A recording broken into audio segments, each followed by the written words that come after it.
Hey everyone, today I'm walking into the Delatite River. I haven't actually fished this river ever this high up, come quite a long way up.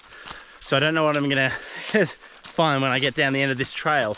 I've stuffed a couple of rods into a rod tube here, packed some food and stuff, and I'm gonna walk down and just see what happens as usual. So hopefully we find some nice water and a few nice trout. So let's do it.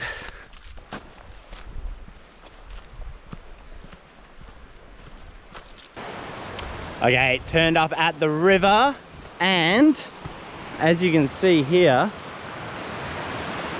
it looks amazing. It looks absolutely awesome. So I think I'll rig up a nymph and a dry. I like to do that when I start out at a new section of river, a new spot, because it gives me that each way bet. It gives me a feel of whether they want to come up and eat, if they're down. So we'll do that, and yeah, we'll get fishing. Alrighty, so found the only access point we could. It was quite tough. I've actually gone a 10-foot 2-weight because I think I can get away with it, and the extra reach will help me. I've got a little dry there on the top, and then I've got a little, where is he? A little hotspot pheasant tail there, and just gonna pick my way through these pockets. Normally these fish in these, alpine sort of rivers are quite hungry.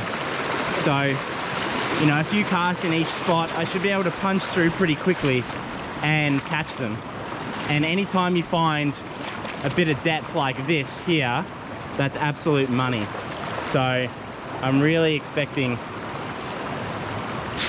to catch one in this pool, which was quite conveniently placed at the start of where I'm fishing. It's quite a lengthy cast, so a fish has swum down towards it. Oh, I just missed him. Can't believe that. He heard that land and he just came swimming down. Got him. Oh. Stay out of there, buddy. That was amazing. The fly landed and he just raced over to it. Oh, that's a lovely rainbow. What a beautiful fish. Absolutely stunning. That's so cool. I mean, if that is not a stunning reason to go to the Delatite River, what is? That's amazing. All right. Good to get on the board early in a new spot. So, and again, that was just very simple. That was just choosing a technique that's applicable for the water. Nymph under dry is nice in all this pockety stuff. Very simple fly, hotspot pheasant tail. And just, I like fishing this way, this style. So if I can get my cast to go up again. I like fishing this way. So fish the way you enjoy, you're gonna do a lot better. There's another one. There's a big stick under there. He's got me right around that stick. Wow, and he shot up. There he is. Managed to lead my rod under that stick to get him out. That's another beautiful rainbow. That's an even better one. Wow. Oh gosh. That's so good. Another one falls. That is a beautiful fish to a pheasant tail. That's pinned him really well. And there's the fly, there's the fish. Thank you, mate. Just gonna make a quick fly change. If you can see that, he's just opened my hook a little. All right, I am back in action. So, I just wanted to dry my dry off there a bit. He got a bit drowned when he was fighting that last fish. Do you like my lines? My rod's a bit skewed.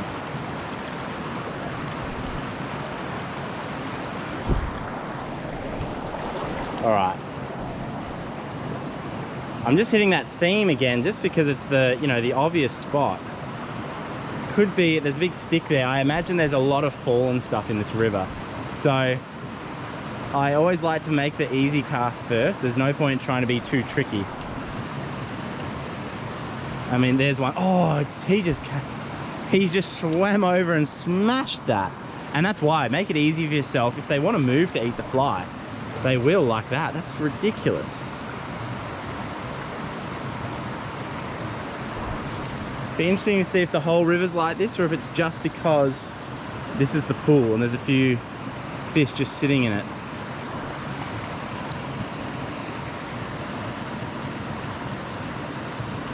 See, I'm just keeping all my line up off the water. No need to have any line on the water, nymph under drying at this close range. Wow. Oh no. He popped out. How did that happen? That is incredible, but he was another rainbow. Got such a good look at him. Wow, this is going to be fun. I cannot wait to keep fishing up here.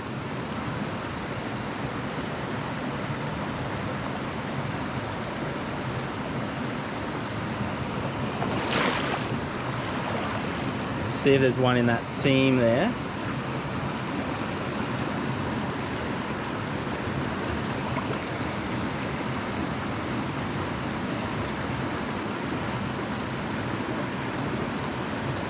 Alright, I'm gonna keep pushing up just because, oh, I just spooked one out under this rock. Just because there's so much nice water. I mean, hooking 4 fish in a spot like this, pretty happy with that.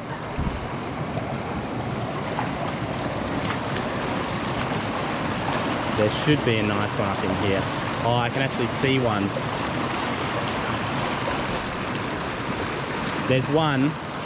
Oh, he just rose beautifully. All right, I've just come up here and there's a lovely fish. He actually rose. He was sitting in front of the rock. Now he's a bit more to the left. Just gonna bow and arrow my fly up there, my dry, see if he comes for it. Oh, he didn't.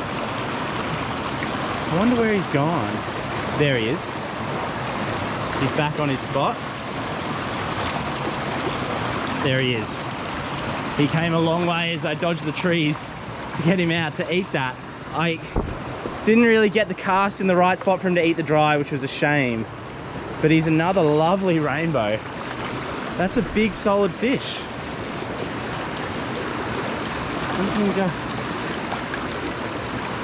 It's so good that this is just, you know, so pristine, lovely wild trout like this. That is a lovely fish. And he was just sitting, look at him there. You can see that nymph there just in the side of his mouth, under the bottom there, little size 18 pheasant tail. What a fish. All right. I think, you know, this oxygenated water in the warmer months, they just love it. So I'm hoping I can pick up another few fish through these pockets. And I mean, it may be more of the same. So I won't bore you guys by making this video crazily long. I mean, we've seemed to find them quite quickly, fishing quite a high percentage way. A nice way to fish at them. Just click one over there. He was the one in front of this rock here.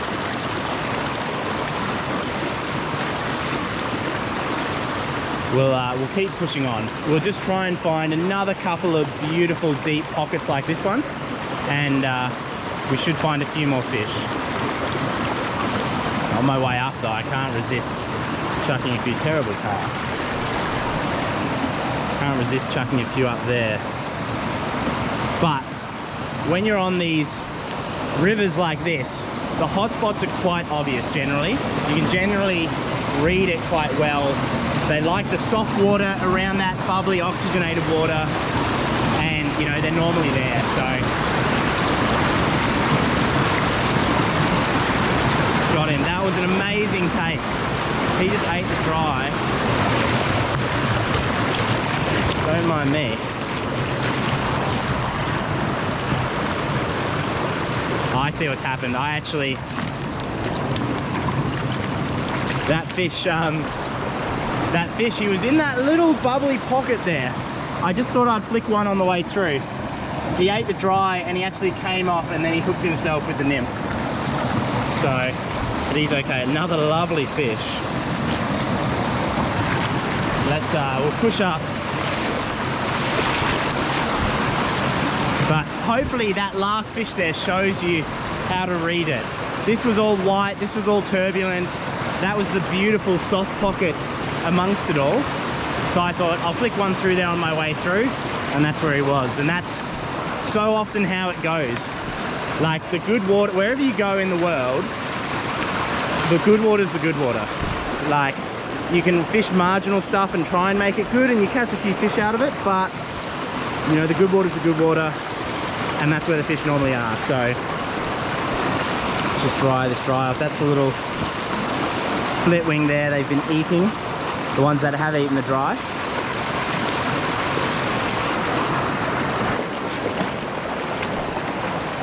It's kind of hard to see up here because of the light.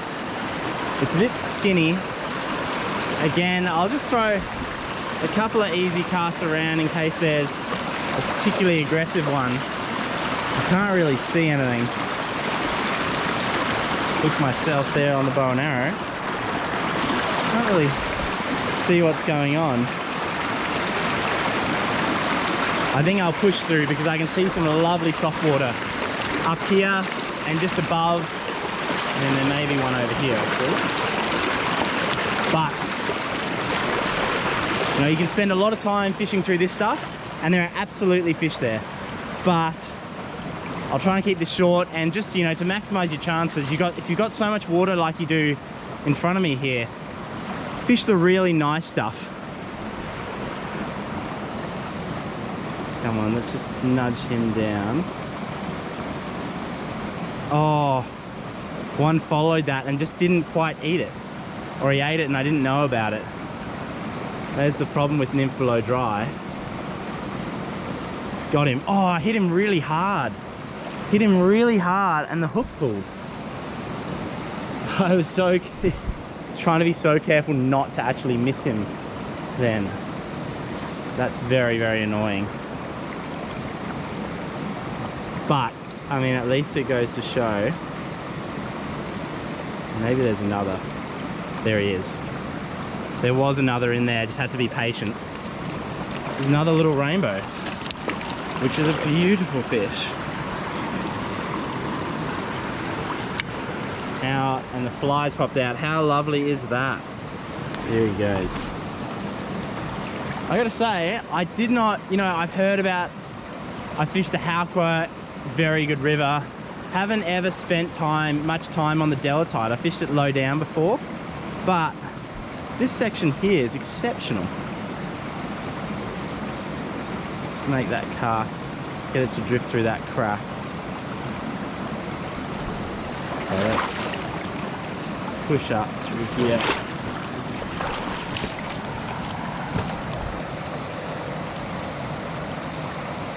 Got him there. I actually saw him in front, another little rainbow. I saw him in front of this rock and I thought that's too pale to be one of the rocks here. So I thought I'll throw a quick one in that side stuff. And sure enough, there he is. Thanks, buddy. Just goes to show, that's a classic example of just, you know, put one in that secondary water. That's a stickfish. Alright, I'm expecting there might be one up in here.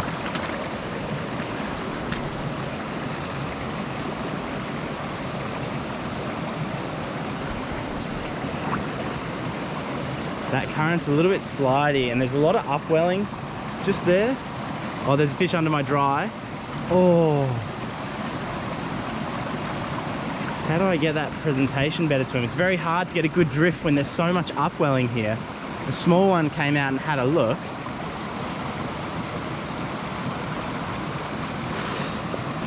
I think that was just a bad cast. Throw one in the hole. I mean, I could pop on a heavy nymph maybe and really get one deep at the bottom of all of that stuff. Might get him to eat. Or find a different one, like there could be one up in the corner here somewhere. But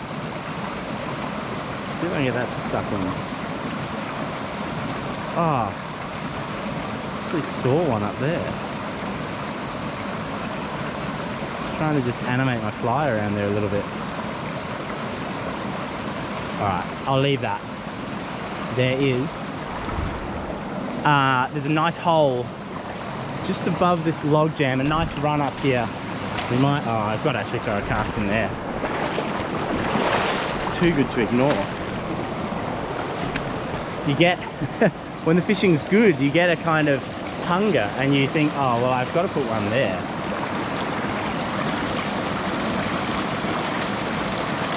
And you hook a stick, which is humbling and good.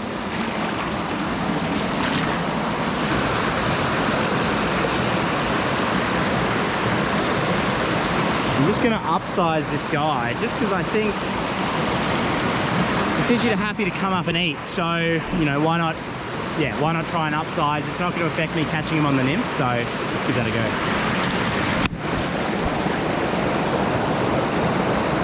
Just throwing some gink on this guy.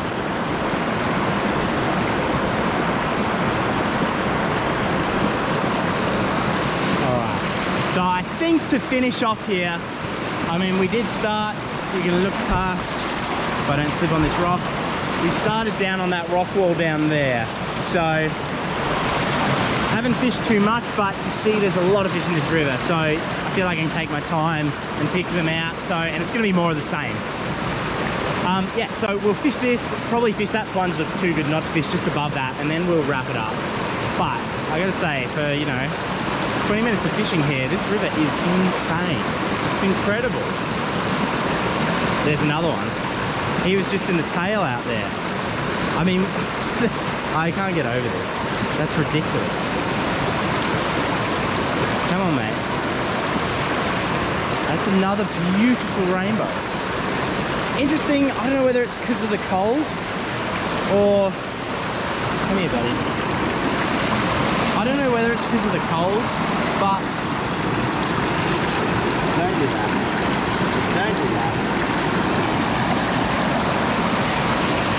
I don't know whether... Yeah, I was saying, I don't know whether it's because of the cold, but he was barely hooked. That they're just, you know, inclined to eat the nymph here. But they're absolutely loving the little pheasant tail. And you can see it's fallen apart, but sometimes these flies, they get better with age. The more fish they catch, the more they start catching. So that's this inside seam. Hopefully we can get a dry fly eat.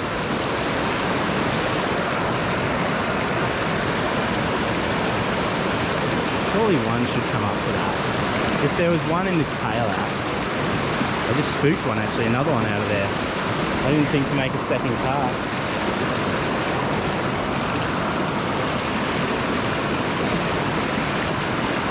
That's a nice little pocket. Again, feel like my nymph just isn't really hitting the depth in some of these corner pockets. Because I'm noticing a trend, I'm catching them in the soft running stuff where it's smooth enough for my fly to get down. Where it's really pushing here, they're not eating the dry for me, and they're not eating a nymph there, which is quite interesting. Then maybe in there, animate that dry a little. There he was. That's amazing. He ate that just after it was twitched a couple of times. Come on, buddy. God, these rainbows are strong.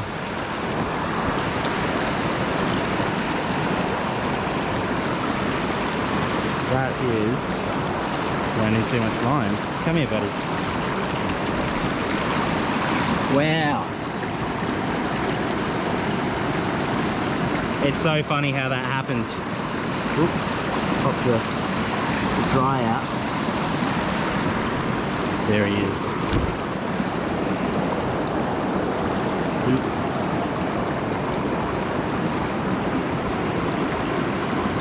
Just got to dry this, treat the CDC fly now. I mean, I probably should put a cast over there. It's a nice little pocket up in there.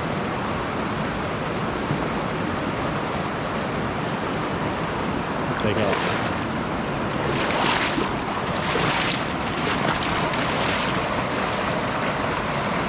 I just want to fish this nice plunge pool here. It's got some deep water either side of the main run. That should be really nice. come up to this lovely plunge pool, and I can actually see one just there. So, gonna get into position here. We should get this one to eat the dry. This is just a lovely little spot for a fish. Here we go, he's just on the side where that seam is, the fast water, it joins. Got him. Wow, that was a lovely take. Oh, oh my gosh. Just gone right around the whole pool and ruined everything for me. No. Oh, don't go down there. No. Wow, that is amazing. Look at the colours on him and the dry in the side of the mouth. That is spectacular. Pop him. I'll pop him back in this soft pocket here. Whoop. Sorry, buddy. Alright, I think that's me. Alright, we're going to wrap it up there. Thanks for tuning in. If I kept fishing, it would be more of the same, and that's just me catching fish, which isn't as interesting as us working through the process and how to catch them and how we caught them today. So, thanks for tuning in. Don't forget to like the channel, subscribe. I can leave descriptions to the gear and the flies and all that stuff that I'm using in the description below, so click the drop down box. You'll see all the info on the gear, the flies, that stuff. You can buy all that stuff from nervouswater.com.au. Use the discount code TOM10. That'll give you 10% off all of the rods, fly lines, reels, leader, all of that stuff. So thanks for tuning in, and I'll see you next week, guys.